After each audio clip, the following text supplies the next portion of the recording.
पृथ्वी पर मानवता की पीड़ा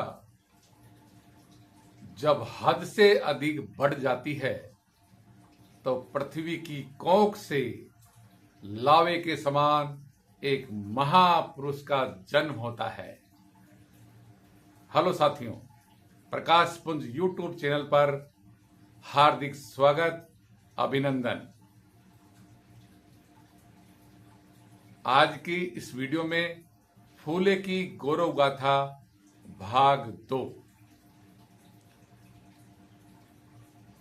फूले साहब की गौरव गाथा के भाग 2 में आज हम उनकी गाथा को सुनेंगे। सामाजिक क्रांति के ज्योति स्तंभ, नारी शिक्षा के जन्मदाता, महिला शिक्षण संस्थान के प्रथम शिक्षक, कराहती मानवता के उद्धारक, अहिंसा के पावन पुजारी, सर्वहारा वर्ग के महानायक, राष्ट्रपिता ज्योतिराव फूले का नाम सामाजिक क्रांतिकारियों में बड़े अदब और सम्मान के साथ लिया जाता है। फूले साहब ने सामाजिक क्रांति का विचार सबसे पहले दुनिया के सामने रखा।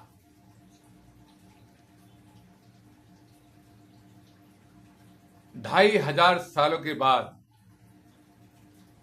यानी भगवान बुद्ध के बाद, यदि किसी महानायक ने ब्राह्मणवाद को चुनौती दी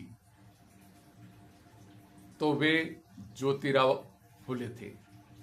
उन्होंने ब्राह्मणवाद को सार्थक एवं सशक्त चुनौती दी। इस दौरान कई महापुरुष आए, कई महात्मा आए और आते रहे, जाते रहे और धूल उड़ाकर जाते रहे, लेकिन किसी ने भी इस कराहती मानवता का उद्धार करने का कोई काम नहीं किया। इसलिए बाबा साहब कहते हैं कि कई महात्मा और महापुरुष आए लेकिन धूल उड़ाकर चले गए। किसी ने भी जाति पीड़ित लोगों का जीवन स्तर ऊंचा उठाने का कोई प्रयास नहीं किया।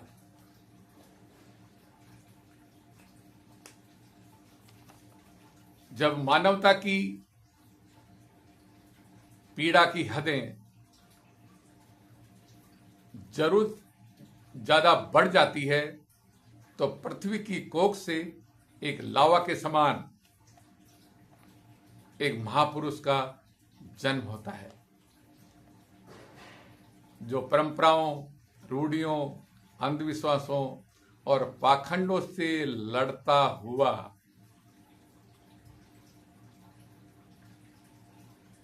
पीड़ित लोगों का उद्धार करता है।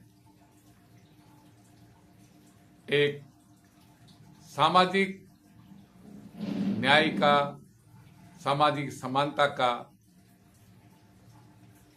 मार्ग प्रशस्त करता है और समाज के निम्न लोगों का जीवन स्तर ऊंचा उठाने का काम करते हैं। बहुजन हिताय और बहुजन सुखाय के मार्ग को प्रशस्त करता हुआ आगे निरंतर बढ़ते रहता है। जिस समाज को लोगों ने बुझे हुए समाज में तब्दील कर दिया था और मानवता का दम घुट रहा था, ऐसे समय में ज्योतिराव फूले का जन्म हुआ 11 अप्रैल 1827 को। उनके जन्म के समय की कई किंवदंतियां जुड़ी हुई है। ऐसा कहा जाता है कि जिस दिन फूले साहब का जन्म हुआ उस दिन पेशवाओं के महल में आग लग गई और वो महल जलकर राख हो गया। ज्योतिबा फुले का जन्म सतारा जिले के खानवाड़ी ग्राम में हुआ। इनके दादा परदादा कटगुण ग्राम में रहते थे। इनका कुल नाम गोने था। ये माली जाति से थे और जाति व्यवस्था के अनुसार ये शूद्र वर्ण में आते थे।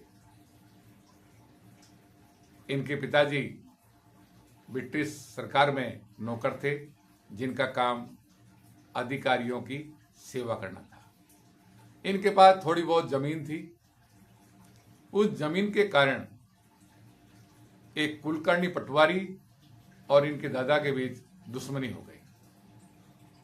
वे बहुत दुखी हो गए और इस अन्याय के विरोध में उनके भीतर प्रतिशोध की ज्वाला धधक गई। एक दिन उस कुलकर्णी पटवारी को मौत के घाट उतार दिया और उन्होंने वो गांव छोड़ दिया। उनके एक पुत्र था जिनका नाम था सेठिबा। उनके 3 पुत्र थे सेठिबा के, कृष्णा जी, राणो जी और गोविंद राव जी। गोविंद राव जी के घर में ही ज्योतिराव फूले साहब का जन्म हुआ। ये फूलों की खेती और फूलों का व्यापार करते थे। इस कारण से इनका नाम फूले पड़ गया। अगले अंक में फिर आपको फूले साहब की गौरव गाथा सुनाएंगे। आपको ये वीडियो कैसा लगा? यदि वीडियो आपको अच्छा लगे तो इसको लाइक करें, शेयर करें और हमारे चैनल को सब्सक्राइब करें। जय फूले, जय भीम।